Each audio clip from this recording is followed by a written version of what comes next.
Hello everyone, I have decided to come back to India.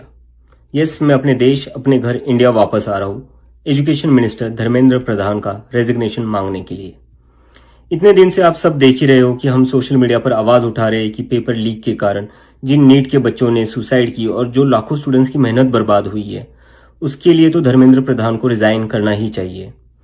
8 lakh बच्चों ने हमारी petition sign की है। Crores of people have supported this demand on social media as well. And not just that, देश में कई सारी जगहों पर इसको लेकर प्रोटेस्ट भी तो हो रहे हैं, जैसे लखनऊ, जयपुर, महाराष्ट्र, दिल्ली, लेकिन फिर भी इनको कोई फर्क नहीं पड़ रहा। आज नीट के 22 लाख स्टूडेंट्स, सीबीएसई के 17 लाख स्टूडेंट्स, सीयूईटी के 16 लाख स्टूडेंट्स और एसएससी जीडी के 40 लाख स्टूडेंट्स, ऐसे 1 करोड़ से ज्यादा स्टूडेंट्स हैं जिनकी जिंदगी के साथ मजाक किया गया है सिस्टम द्वारा। इसकी वजह से स्टूडेंट्स बहुत ही ज्यादा एंशियस और परेशान है अपने फ्यूचर को लेकर। किसी को तो इसकी जिम्मेदारी लेनी होगी। इतने बड़े ब्लंडर के बाद भी अगर एजुकेशन मिनिस्टर रिजाइन नहीं करते तो इसका मतलब इस देश में अकाउंटेबिलिटी नाम की कोई चीज बची ही नहीं है। ऐसा लगता है कि सिस्टम जितनी चाहे उतनी गलतियां कर सकता है और उसके लिए कोई कॉन्सिक्वेंसेस है ही नहीं। सारे कॉन्सिक्वेंसेस स्टूडेंट्स के लिए है। ऐसा कब तक चलेगा?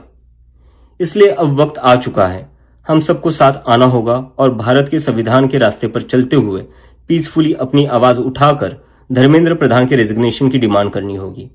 अगर हम सब साथ मिलकर आवाज उठाएंगे तो जरूर इनको हमारी बात माननी होगी। मैंने डिसाइड किया है, मैं 6 जून सैटरडे सुबह दिल्ली आऊंगा। आप सब मुझे एयरपोर्ट पर मिलिए। हम सब मिलकर पार्लियामेंट स्ट्रीट पुलिस स्टेशन जाएंगे और वहां पर जंतर मंतर पर एक पीसफुल प्रोटेस्ट करने के लिए परमिशन मांगेंगे।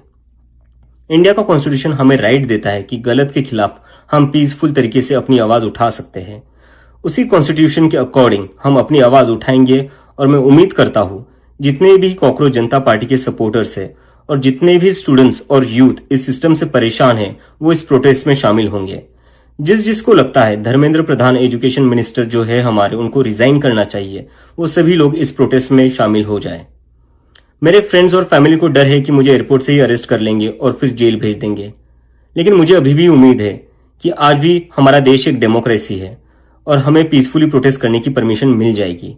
I want to make it clear, I'm a big admirer of Gandhi, Ambedkar, Bhagat Singh and Nehru, and I believe in the Constitution of India more than anything else, जो हम सबको एक democracy में अपनी आवाज रखने का राइट देता है। और रही बात जेल के डर की, हम कब तक डर कर जिएंगे यार? ये देश किसी एक पार्टी का थोड़ी ना है, ये देश तो हम सबका है। हमारे फ्यूचर का सवाल है, हमारे फ्यूचर बर्बाद हो रहा है और ये अब हम सबकी जिम्मेदारी है कि जब भी इस देश में किसी के साथ कुछ गलत हो तो हम सबको आवाज उठानी चाहिए in a very peaceful and democratic manner. मैं चाहता तो यहाँ यूएसए में जॉब लेकर आराम से रह सकता था। मुझे पिछले कुछ दिनों में कई जॉब ऑफर्स भी आई है, but I am not gonna take it as I have decided to come back to India because I love my country and I really want to do something for my country.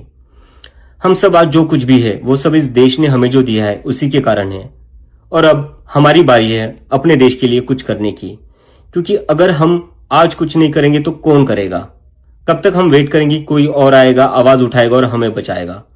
सो जितने भी peaceful और constitution को मानने वाले cockroaches है, let's all come together to save the future of millions of students.